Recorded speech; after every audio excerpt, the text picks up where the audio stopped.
श्री शिवाय नमस्तुभ्यम। हर हर महादेव महाराज।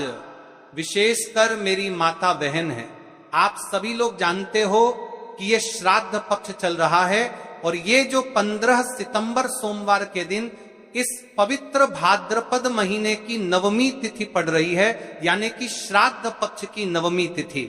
अभी पितृपक्ष चल रहा है, तो इसमें जो भी तिथि है सारी विशेष तिथियां हैं, जैसे कि श्राद्ध की नवमी तिथि। और दोस्तों, शिव महापुराण की कथा में बताया गया है कि सोमवार की अष्टमी या नवमी तिथि का बड़ा महत्व होता है, जैसे कि सोमवार की नवमी 15 सितंबर। देखिए, आप सभी को पता है कि अभी श्राद्ध पक्ष चल रहा है, यानी कि पितृपक्ष। और इस श्राद्ध में यदि हम कोई सा भी उपाय करते हैं तो स्वयं हमें हमारे पितरों का आशीर्वाद प्राप्त होता है। उसी प्रकार से महाराज जी 15 सितंबर सोमवार श्राद्ध नवमी के दिन ये तुलसी की लकड़ी का दीपक, एक चुटकी हल्दी और 11 वाले उपाय को अवश्य करें। और आप सभी को पता है, यदि कोई सा उपाय है तो वह केवल और केवल तुलसी लकड़ी का हल्दी दीपक 11 चावल वाला उपाय। आपको इस उपाय को किस समय करना है? प्रदोष काल के समय या फिर सुबह के समय? यह संपूर्ण बातें हम आगे करेंगे। अब देखिए महाराज, यदि हम श्राद्ध पक्ष में रोज संध्या काल में या फिर प्रदोष काल के समय एक दीपक प्रज्वलित करते हैं, तो इस दीपक की जो रोशनी है वह स्वयं हमारे पितरों तक जाती है और इससे हमारे जीवन में चल रही समस्या समाप्त होती है। उसी प्रकार से हमें तुलसी लकड़ी का हल्दी दीपक 11 चावल वाला उपाय को करना है 15 सितंबर सोमवार के दिन। देखिए, इन दोनों संयोग बहुत मुश्किल से आता है, ऐसे मौके बार बार नहीं मिलते। कई सारी अन्य माताएं बहनें हैं जिन्होंने इस उपाय को आज तक किया ही ना हो और उन्हें इस उपाय के बारे में पता ही ना हो। तो देखिए, आज की इस कथा से हम आपको जो उपाय बता रहे हैं, उस उपाय को आपको सोमवार की नवमी तिथि के दिन अवश्य करना है, क्योंकि यह उपाय केवल विशेष तिथियां पर और विशेष पावन पर्व पर ही किए जाते हैं। और देखिए, यदि इस उपाय को आपका घर का कोई एक व्यक्ति भी कर लेता है तो महाराज जी पूरे घर परिवार में चल रही समस्या साथ में समाप्त होती है। इस उपाय को करने का तो फल हमें मिलता ही है, लेकिन यदि किसी विशेष तिथि पर किया जाए तो उसका भी हमें फल प्राप्त होता है, जैसे कि श्राद्ध की नवमी तिथि। और यह महीना स्वयं गणेश जी और मां दुर्गा को समर्पित है और विशेषकर सोमवार का दिन है जो शिव जी को प्रिय है।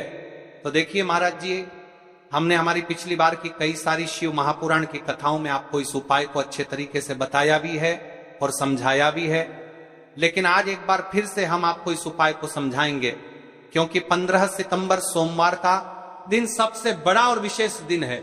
देखिए, यदि आपने इस मात्र तुलसी लकड़ी का हल्दी दीपक 11 चावल वाला उपाय को कर लिया तो आपको इस उपाय का वह फल मिलेगा जिसकी आपने कभी कल्पना भी ना करी होगी। देखिए महाराज जी, जो मनोकामना बड़े बड़े पूजा पाठ से पूर्ण नहीं होती, वह केवल इस श्राद्ध पक्ष में नवमी तिथि के दिन इस तुलसी लकड़ी का हल्दी दीपक 11 चावल वाला उपाय को करने से पूर्ण हो जाती है।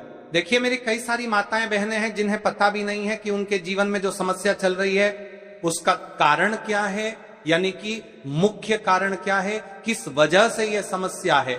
मतलब भाई जीवन में जो अटकनें आती हैं जिनका कारण अक्सर हमें पता ही नहीं चलता, वे कई बार पितृशक्ति या घर की अनुचित ऊर्जा के कारण होती हैं। श्राद्ध पक्ष वह काल है जब हमारे पूर्वजों की स्मृति का प्रभाव सबसे अनुभवी होता है। उनके प्रति आदर अनुष्ठान से उनके सुख और मार्गदर्शन का अनुभव मिलता है। और शनिवार वह दिन है, ऐसी घड़ी जब छोटे से उपाय से बड़े बंधन टूट सकते हैं। तुलसी लकड़ी का हल्दी दीपक 11 चावल वाला उपाय जो शुद्धता और रक्षा का प्रतीक है, उसी घड़ी में जलाकर हम अपने घर के नकारात्मक बंधनों को तोड़ने, पूर्वजों की शांति प्राप्त करने और जीवन में अच्छे अवसर पुनः सक्रिय करने का आग्रह करते हैं। इसलिए आपसे निवेदन कर रहे हैं, तुलसी लकड़ी का हल्दी दीपक 11 चावल वाला उपाय अवश्य करें।